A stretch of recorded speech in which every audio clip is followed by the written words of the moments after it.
Ces 6 hommes accompagneront Vladimir Poutine jusqu'au bout.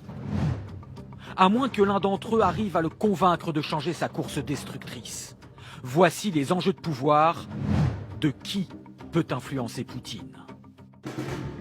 Son bras droit, c'est Sergueï Shoïgu, le ministre de la Défense, présenté parfois comme son dauphin. Ils partent ensemble à la chasse, à la pêche. Cet ingénieur des travaux publics, fier de porter un uniforme sans jamais avoir été militaire, est un archi-loyal du président. Celui qui a un peu plus de recul et d'expérience militaire est Valéry Gerasimov, le chef d'état-major. Pourrait-il résister à un ordre nucléaire, par exemple, de Poutine? On le dit sur la touche ces dernières semaines. C'est un système dans lequel Poutine est le parrain de la mafia. Tout le monde se soumet à son autorité. Ils ont tous peur de lui. Personne n'ose exprimer son opinion. Durant toutes ces années, il s'est débarrassé de toutes les personnes qui pouvaient s'opposer à lui. C'est pour cela que l'offensive russe en Ukraine va continuer. Exemple avec Sergueï Naryshkin, patron des services de renseignements extérieurs, ancien camarade de promotion au KGB. Il semble conscient des dangers d'escalade, mais paraît aussi terrorisé par son chef, comme lors de ce conseil juste avant l'offensive.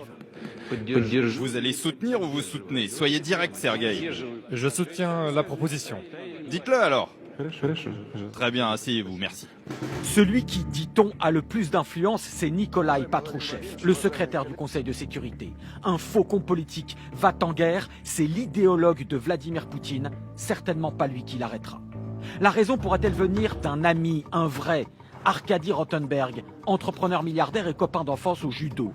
Comme tous les oligarques qui ont fait fortune, il a beaucoup à perdre. Problème, Vladimir Poutine s'est encore plus isolé depuis 2 ans.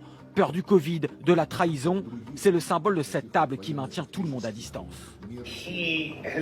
Il essaye d'utiliser cette distance à la fois comme un symbole de pouvoir, mais aussi comme une manière de prendre des mesures pour sa santé et sa sécurité. Poutine sait comment ce type de tentatives d'assassinat peuvent avoir lieu. Il a lui-même été impliqué dans certaines d'entre elles.